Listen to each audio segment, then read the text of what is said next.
with his slow, and yeah, even though slow obviously doesn't make him tanky, but it does make him very hard to kill on this map. It's kind of an escape mechanism.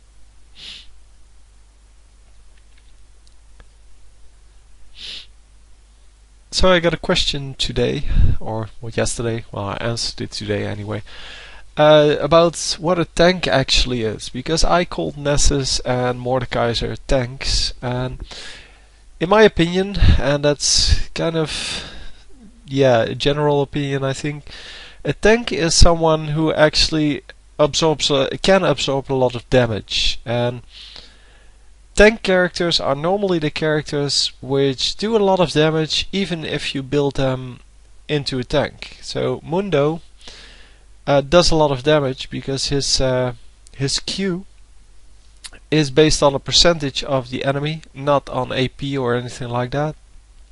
So a percentage of the enemy health plus of course standard amount, but it has no AP scaling, it has no AD scaling.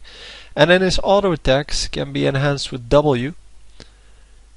Or no, with E. And with E you add a certain amount, I think 100 extra damage to your attack.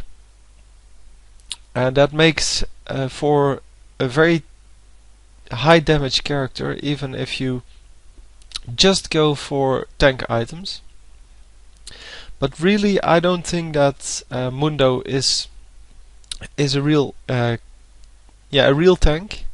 He is very tanky, but yeah, he's really item dependent. And Nessus, I have to agree, really falls in the same category. He's really item dependent, but he also has a Q which does most of the damage, and it's about, I think, 80% of the damage of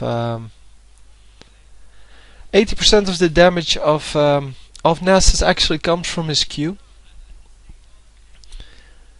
And hang on, they are commenting a lot on this game at the moment, and it's distracting me from actually saying what I want to say. Yeah, so if you build Nessus as with a lot of tank items, he becomes a tank, and that's why Mundo is a tank, but also Nessus is a tank.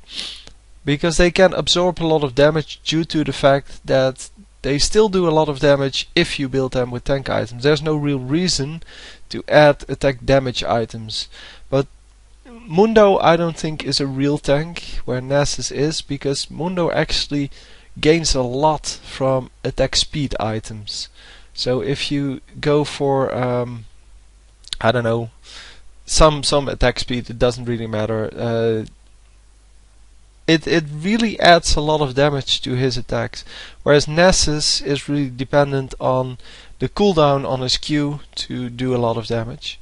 So to me, that's more that is a tank, where Mundo is more of a tanky DPS because he can still profit from attack speed items. Now Mordekaiser, he's kind of, yeah, he is a real tank because he has a lot of tankiness that's added by his shield. The shield he has, he can recharge all the time, almost until infinity, and that means that he has a lot of HP just from his innate ability to create this shield, and that makes that he really is a tank.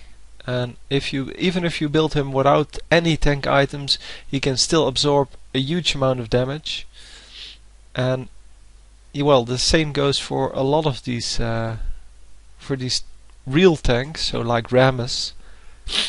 But yeah, for the you also have the off tank, as they are called, which are the tanks that, yeah, really you can build with a lot of tanky items, and then they still do very well. But you shouldn't build them full tank, because then they do no damage anymore. And that's also one of the things that that Mundo has as a problem.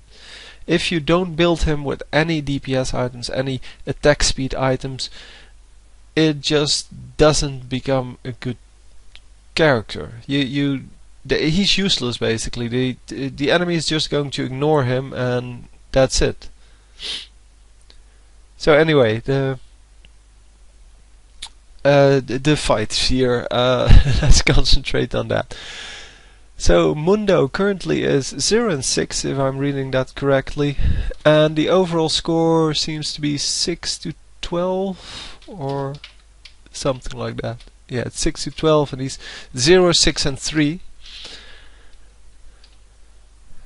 And yeah, not doing too well. Fortunately, his teammates are doing a little bit better, but it really isn't looking too well. Fortunately, they have been picking up all of the jungle, so they have a lot more gold from that. And even though they're 6 kills behind, it doesn't mean too much.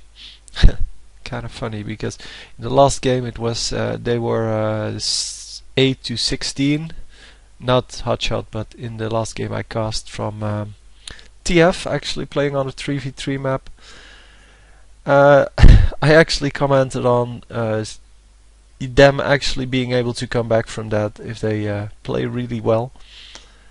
And I know this game is going to go on for a lot longer, and we will actually see them come back. Or I don't actually remember if they win, but I know that it goes on for a lot longer, so we will probably see them at least almost come back.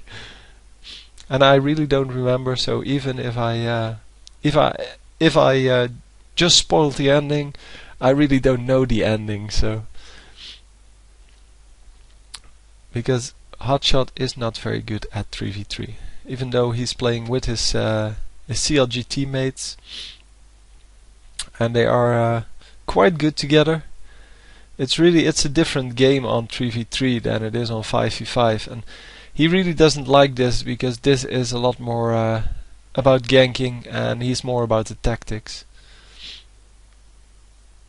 And in the 3v3 map you have to be lucky that you find your opponents in the jungle every now and then, and you can have these kind of engagements where it's 3v1.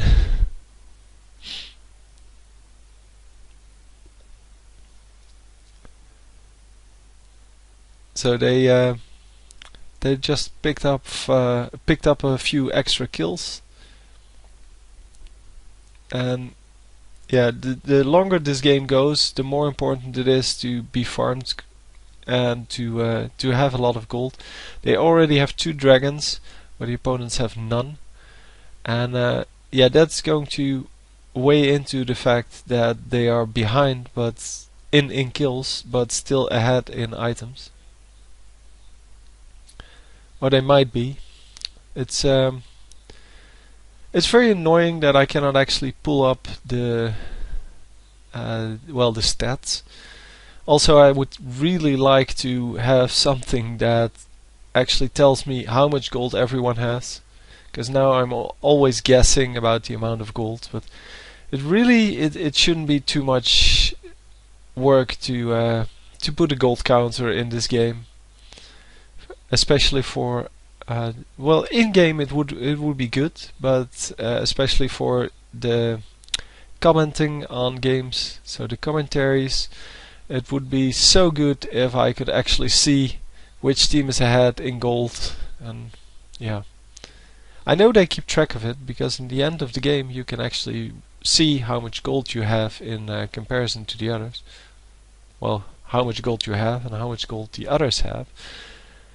And you will see that normally the team that gets the most gold is the winning team. And yeah, it sounds kind of logical, but a lot of people forget that it's not about the kills. I've had a lot of games where I'm actually behind in kills, but ahead in gold and still win. So I've had I don't know, the most extreme one would be a 55-30 game I once had, and that was because, well, we had one person going 0-25 or something ridiculous like that, and because everybody killed him all the time, we got a lot of gold from each kill. We got 300 gold from each kill basically. But the enemy only got about 90 gold. Well, not about. They got 90 gold from each kill from 9 on. So it's like when you're going 0 and 9, you're worth 90 gold. And 0 and 10, you're worth 90 gold, and so on. But yeah, that made so much of a difference because, well, if you get 3 times more gold for all those kills, then sure, you're going to have a lot more gold in the end, so you're going to have better items. But it does mean, by the way, that you are going to have one less person on your team. Hotshot again tower diving here. And even if you're playing a tanky DPS, you really don't want to tower dive like that. So Hotshot's going for the purely defensive builds. It's all about armor and magic resist. And it's not working out too well for him. I think that the Stark Fervor is an excellent item on Mundo. Gives you attack speed, gives you lifesteal, and it makes you able to do so much more damage. So Trundle getting another dragon. Every dragon is worth about 3, I would say 3 champion kills. And that means that since this is the 3rd dragon they are going to get, I'm assuming they got it because I didn't actually see, that means that's another 9 kills that they basically have that aren't on the scoreboard. And that makes the score a whole lot different.